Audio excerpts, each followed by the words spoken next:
नारी शिकारपुर वेझो हथियारबंदन फायरिंग करे नौजवान के कत्ल करे छॾियो आहे। वधीक तफ़सील असां टेलीफोन लाइन ते मौजूद आहे मेहरान टीवी जो रिपोर्टर महबूब बलोच। जी महबूब, छा तफ़सील आहिनि?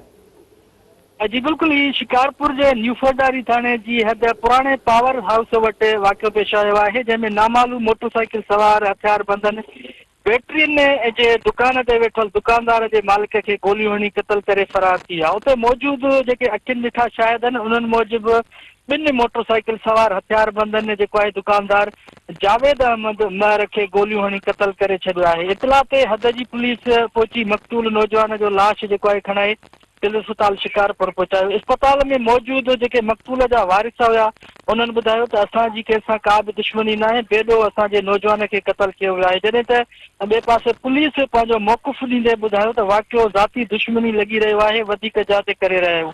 मक़तूल नौजवान जो लाश ज़रूरी कार्रवाई बाद वारसनि हवाले कयो। मर्द घर पहुचण ते घर में कोहराम अची वियो। जी महबूब, तव्हांजी महिरबानी।